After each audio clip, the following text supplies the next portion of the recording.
سلام، خیلی خوش اومدید به قسمت 4 این که ما چطوری میتونیم یه خیاط پولدار بشیم. در واقع چرخه کسب و کار. بریم ببینیم در ادامه چی داریم. اما این برنامه با اسپانسر عزیزمون پفک لذت خیاطی. آقا به خدا یکی موز نیست توش موزه ماما، موز. ناصر مقدم جو. خب بس دیگه بچه ها، بریم اصل ماجرا. من این یکی رو بزنم نور اذیت نکنه. قشنگه؟ بهتر. نه. خب تو برنامه جلسه قبل مراحل فنی، مشورت، تبلیغات، فروش، مذاکره، ظاهر مناسب رو توضیح دادیم. درست شد؟ بگو کامل چی گفتیم جلسه قبل؟ راجع به مشورت، تبلیغات، فروش، مذاکره. تقلب داری میکنی؟ توضیحات مفصل بده. چی گفتیم؟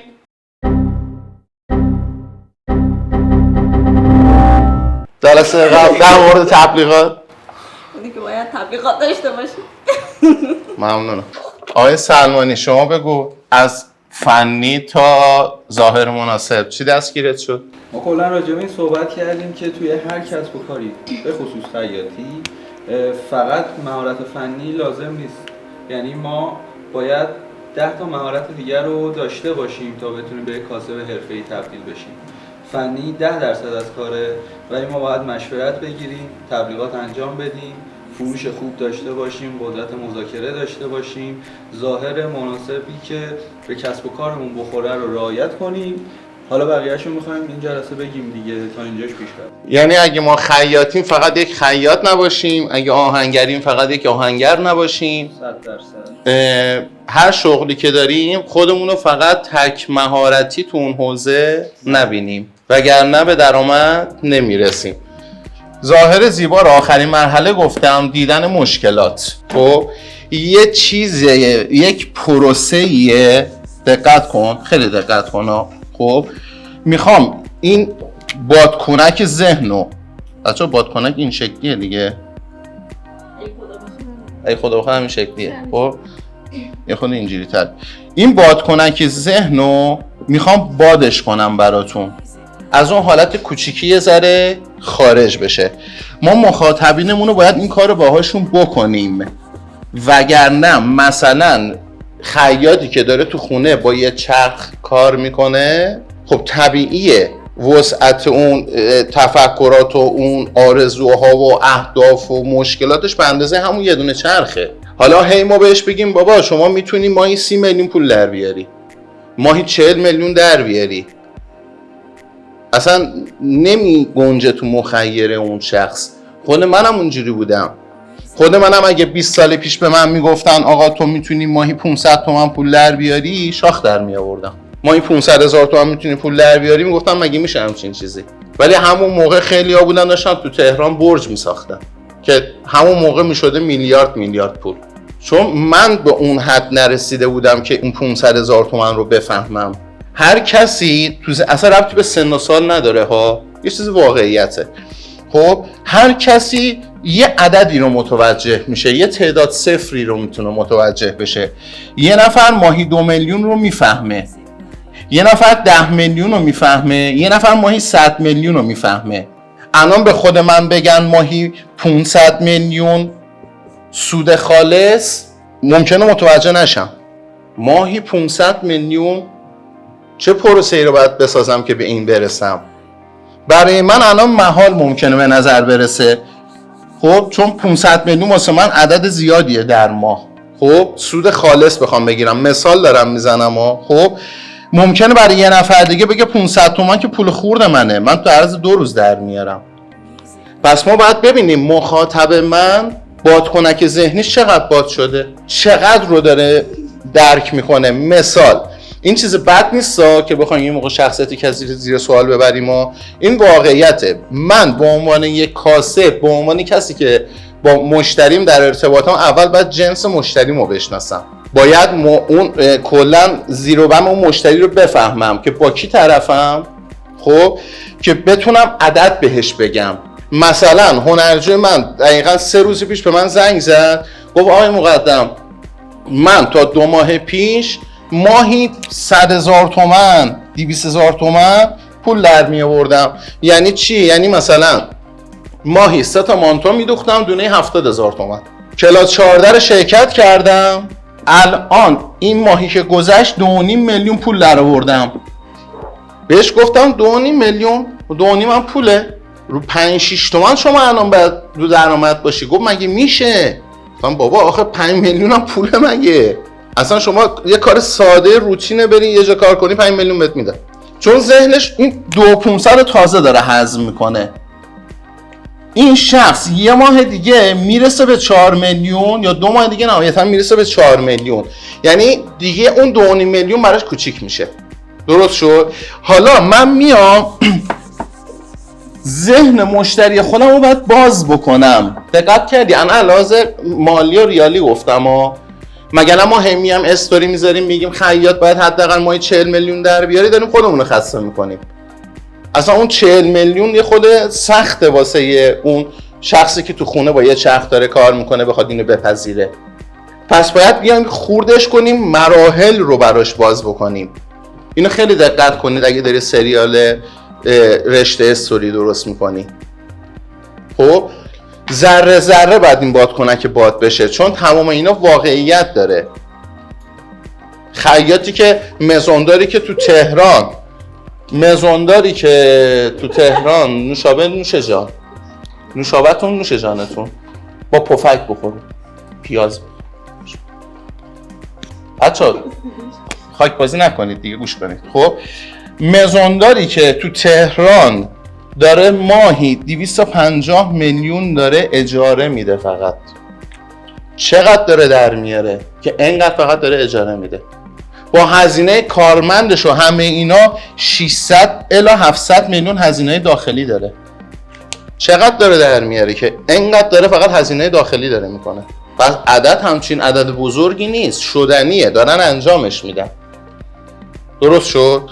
حالا من میخوام در مورد دیدن مشکلات صحبت بکنم. خب میخوام ذهن رو بزرگ بکنم. ببین دیدن مشکلات جزو مراحل اصلی هر مجموعه تولید کننده ایه. مثال خودرو، هممون توی یوتیوب آپارات جای دیگه کلیپاشو ویدیوهاشو دیدیم. ماشین رو میسازن میبرن تو تست، ماشین رو میذارن روی ریل های خاص که با سرعت ماشین رو میبرن میکوبن به ستون، میکوبن به دیوار، آدمک میذارن داخلش که ببینن تو این تصادف چه اتفاقی برای سرنشین داره میفته. قبل از اینکه تولید انبوهش رو انجام بدن تست گرما و سرما میگیرن، میبرن توی مثلا گرمترین نقطه دنیا تست میگیرن، میبرن مثلا روسیه تو سردترین نقطه دنیا دوباره تست میگیرن، ساعته باش رانندگی میکنن. چرا دارن این خودروسازا این کارا رو میکنن؟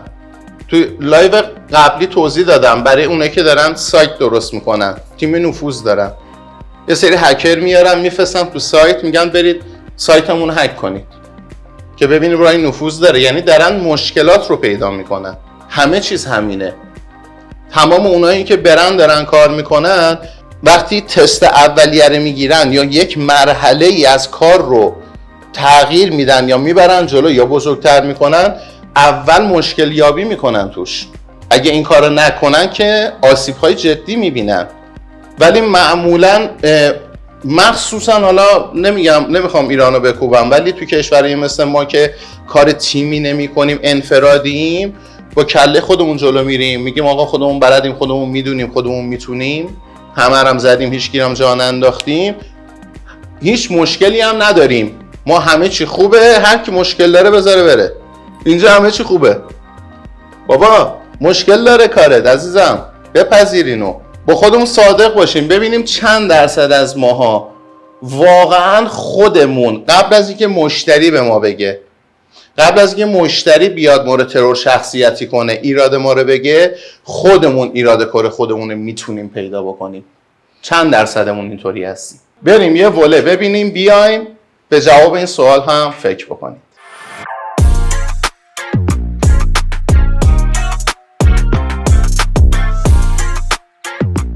نمیدونم چقدر صادقانه نشستی با خودت و کلاتو بازی کردی و جواب رو صادقانه به خودت دادی که چقدر انتقاد پذیری و خودت اول مشکلات کار خودتو پیدا میکنی. در مورد هنرجوهای ما و مخاطبینی که ما باشون در ارتباطیم، نمیگم همه مخاطبین یا همه هنرجوها، دارم میگم درصد زیادی که یه موقع مثلا همه رو نمیشه که یه جور حساب کرد. وقتی دقت کرده باشید اینجا مشاوره منو میشنوید دیگه، خب یا خودتون زنگ میزنید مینویسید شرح حالشونو، میگن که آقا ما دوختمون خوبه، خب فقط الگو رو میخوایم. بعد وقتی مشاوره میشن تو مشاورهشون چی میشه؟ 70% ایراد در مرحله دوخت، 70% ایراد در مرحله اتوکاری. بعد رزومه آموزشی این همکار عزیز 4 تا کلاس پیش 4 تا مدرس متفاوت رفته، از این 4 تا 3 تا متد یاد گرفته، بعد اینا رو با هم ترکیب کرده یه متد ترکیبی در آورده. الان هم داره شب و عروس یاد میگیره. شب و عروس یعنی یه مرحله‌ای که دیگه بعد یه خود حرفه‌ای شده باشی دیگه، مثلا کار ابتدایی نیست. بعد دنبال آموزش کت مردانه است، چیزی که باید سالها توش کار کنی تا به تجربه برسی، در صورتی که اینجا هنوز 70% ایراد داره. این هرچی بودو هم به نتیجه نمیرسه. وقتی دارید پشتیبانی میکنید، وقتی دارید سوال جواب میکنید، وقتی با کامنت هنرجو روبرو میشید که میگه من هم دوختم خوبه یا الگوم خوبه، درصد زیادی رو شما این رو احتمال بده که داره اشتباه میکنه. یعنی چی؟ یعنی مشکلات خودش رو نمیشناسه. بفهم. مگه میشه با آموزش ندیدن مشکل خودشون رو پیدا کنن؟ یه سری پیش 4 تا مدرس آموزش دیدن ولی فکر میکنن ایراد ندارن، تو مشاورهشون مشخص میشه که 70 تا 80% توشون ایراد داره. از کجا باید متوجه بشن قبل از اینکه مشاورهشون انجام بشه؟ قبل از مشاوره معمولا نمیتونن متوجه بشن. به چه دلیل؟ یکی از دلایل پذیرش ندارن، حتی بعد از مشاوره هم قبول نمی‌کنن. بعضیا میترسن از این که مشکلاتشون رو بپذیرن. خیلی از ماها اینجوری هستیم.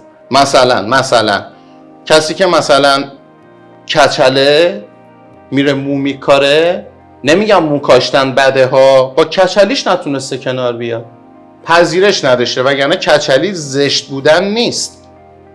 یه عالم هنرمند و سلبریتی داریم که کچلن، تاسن، چقدر خوشتیپن. خب قضیه پذیرش است. یعنی در این حد خیلی جا ما انسان ها پذیرش خیلی از مطالب رو نداریم. این یک. دو، میگم حتی بعد از مشاوره هم نمیپذیرن، چه برسه قبل از مشاوره. دو، قدرت دیدن ندارن. واقعا خیلی وقتا دقت کردیم ما یه اخلاق بدی داریم، دیگران به ما گوشزد میکنن، میگن ببین این کارت زشته ها، این کار نباید میکردی ها. خب یا مثلا این برای لباست خاکیه خودت خبر نداری. دقیقا مصداق همینه. یه نفر باید بگه که پشتت خاکی شده، مشاور دقیقا این کارو واسط انجام میده، سوالات تخصصی میپرسه، آنالیز میکنه و بهت میگه کجای کار باگ داری، کجای کار ایراد داری، کجا رو باید اول درست بکنی. شاید مثلا 5 تا مشکل تو کار من یه مشاور پیدا بکنه، بگه 3 تاشو فعلا رها کن، این 2 تا واجبه. ولی خود من اگه بخوام تصمیم بگیرم شاید بخوام برم دنبال اون 3 تا، دوباره به نتیجه نمیرسم، چون اولویت بندی نتونستم بکنم. مشاور دقیقاً همین کارو برات میکنه و پیدا کردن مشکل خودش یک مهارته. ما یه مثالی داریم تو بازار. خب اوستا به کی میگن؟ اوستا خیلی کلمه سنگین و پرمعناییه ها. یعنی 10 تا استاد بذاری بغل هم یه اوستا توش در نمیاد. یه موقع میبینی توی راسته 10 تا مکانیکیه، یه نفر یه ماشینی میاره تو اون راسته یه مشکلی داره، هیچکی نمیتونه رفعش کنه، یه نفر اون وسط هست که اون مشکل رو رفع میکنه. اون یه نفر کیه؟ اون کسیه که ایراد رو میتونه پیدا بکنه، تعویض کار نیست. اون کسیه که سوال کننده خوبیه. انقدر دقیق میره تو بحر ماجرا، ایراد رو میره تو نقطه مورد نظر پیدا میکنه. اون میشه اوستای واقعی، اون میشه اوستای همه اوستاها. تو همه کسب و کاری همچین آدمایی هستن. مساقش هم شنیدیم، یه دستگاهی خراب میشه، 10 تا مهندس نمیتونن درستش کنن، میگن آقا یه پیرمرده اینجاست، این 20 ساله اینجاست، از بچگی با این دستگاه بوده، چه میدونم روز اول با اینو بیاریم شاید تونست درست کنه. پیرمرده میاد، کارگر ساده هم بوده اونجا، میاد اینجوری میکنه، چکشو برمی‌داره یه دونه میزنه، دستگاه روشن میشه. بعد میگن باریکلا چقدر شد اجرت کار؟ میگه $1000. میگه چه خبر یه چکش زدی؟ یا میگه چکش زدن $1، این که کجا رو چکش بزنم $999. دقیقاً مشاور اینه، مشاور بهت میگه این که تو خیاطی کنی هی بدوزی داری $1 در میاری. مشاور بهت میگه کجا بدوز، کجا چکشه بزن، کجا حرکت قشنگه رو بیا که 999 تا بذاری روش. به همین راحتی. پس دیدن مشکل خودش اینو مهارته که هر کسی نداره. منی دارم این کار رو انجام میدم که 27 سال شبانه روز کار کردم. یعنی 27 سال منو شما حداقل کفش ضرب در 2 کن، چون روزی میانگین 16 الی 18 ساعت کار کردم.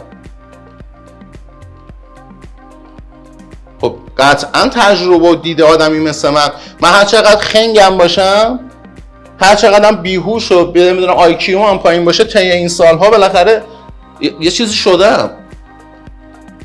یعنی دیگه به زورم شده به من حالی کردن، یاد گرفتم. حالا بیا از مهارت من استفاده کن. میخوام بگم آقا یعنی ادعا نیست، کسی که این همه سال کار میکنه و هنوز تو شغل خودشه خیلی چیزا میدونه. پذیرش این مشکل حالا خیلی مهمه. اوکی آقا بعضیا واقعا لجبازن. یه لحظه با خودت صادق باش، ببین چند بار تو زندگی خودت با خودت این کاری کردی. یعنی خودت میدونستی این کار اشتباهه، گفتی بابا ولش کن، یه چیزی یه بهانه‌ای آوردی، بابا من چند روز میخوام زندگی کنم، بذار این کار اشتباهه رو بکنم دیگه، ولش کن، حوصله داری. یا با الفاظی این چنینی روی پذیرش مشکل سرپوش میذاری و به حرکت اشتباه ادامه میدی. ذهن خزنده ما آدم هاست، انقدر باهوشه که دورت میزنه، نمیذاره اون کار سخت رو انجام بدی. خب پذیرش مشکل خیلی مهمه. چه کارخونه هایی که اومدن یه پروژه سنگینی رو، خط تولیدی رو استارت زدن، $1,000,000,000 سرمایه کردن، فهمیدن آقا این یه مشکل بزرگ توشه، جمعش کردن. ولی تو جهان سومی این اتفاق نمیفته. تولیده انجام میشه، میفهمن مشکل داره، میگن حالا بذار بره تو بازار، خودشون یه جوری چالشو میکنن دیگه، خود مشتری یه کارش میکنه. این فرق بین کلا صنعت تو کشورهای جهان اولی و جهان سومیه. داریم نمونه هاش هم توی جامعه زیاد میبینیم، از خرد گرفته تا کلان. ماشین وسط خیابون آتیش میگیره، ماشین صفر، به خاطر مشکل برق ماشین، به خاطر سوخت رسانیش، هیچکی ککش نمیگزه. ولی یه دفعه کارخونه بنز میاد به خاطر یه مشکل کوچولو فراخوان میزنه، میگه همه ماشینا رو بردارید بیارید. مسئولیت پذیری میکنه، یعنی پذیرش مشکل داره، با خاطر اینه که برنده. اون خودروی ما رو افغانستان هم قبول نمیکنه، عراق هم قبول نمیکنه. از خورد گرفته تا درشتا، تولید کننده اون سر دنیا داره اینجا لباس میفروشه. من ایرانی که تو همون محله دارم زندگی میکنم نمیتونم لباس بفروشم. یه لحظه صادق باش با خودت، بگو چرا این اتفاق میافته. نه دیگه آقا پذیرش داشته باش. چرا آخه؟ طرف از 3 تا کشور اونورتر داره اینجا پول در میاره تو محله من. خود من اینجا به دنیا اومدم بزرگ شدم نمیتونم ازش پول در بیارم؟ جواب این چرا رو بگردید پیدا کنید. صادق باشید تو خودتون. حتما کامنت بذار، اصلا بیا کامنت بذار، واقعا بیا بذار بخونیم هممون ببینیم، شاید من مقدمجو دارم اشتباه میکنم. کامنت بذار هممون بخونیم ببینیم دلایل دیگه این مشکلات چیه و در موردش صحبت خواهیم کرد حتما.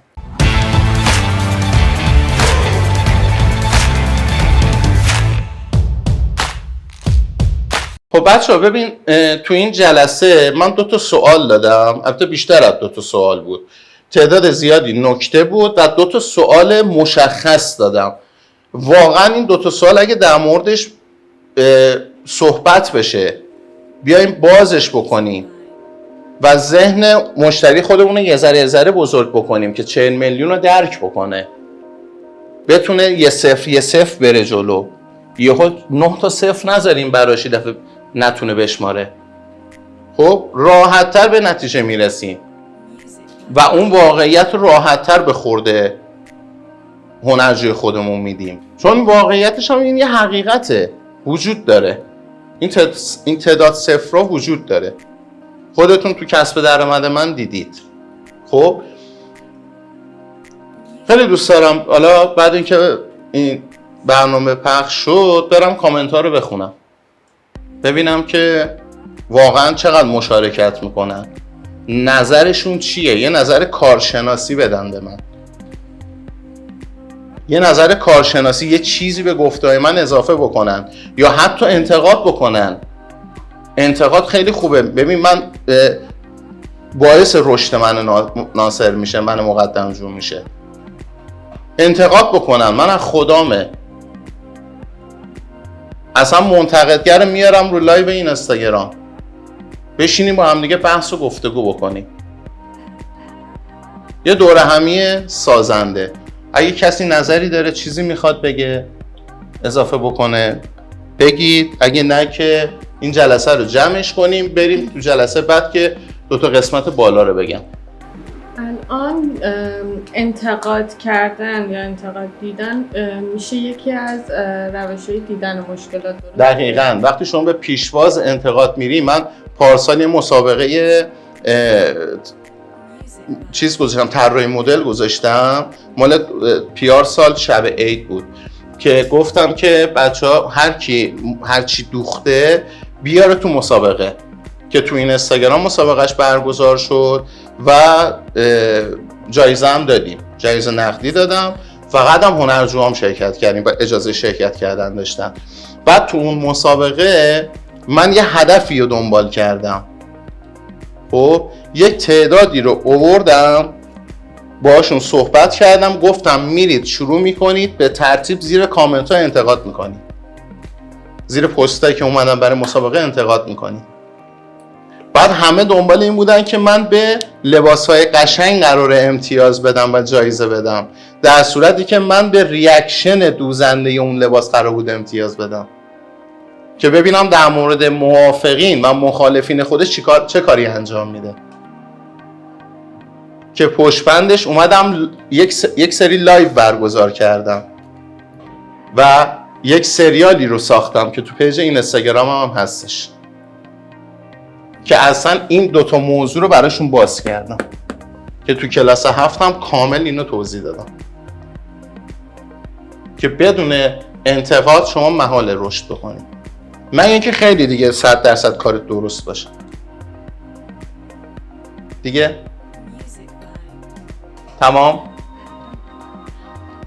بچه‌ها، خیلی خوشحالم که دارید حوصله به خرج میدید، خیلی خوشحالم که خط فکریتون انقدر قشنگه، انقدر سازنده است که به جای اینکه برید محتوای فان و شاد و اینکه بخواد چیزی براتون نداشته باشه نگاه بکنید، واقعا دارید حوصله به خرج میدید و نشستید پای صحبت‌های من، چون واقعا آموزش دیدن خیلی سخته، خیلی اعصاب میخواد، خیلی انگیزه قوی میخواد و امیدوارم که انگیزه رو حفظ بکنید همچنان، چون شادی اصلی ما آدم ها در پی شنیدن یک جوک نیست، در پی اینه که من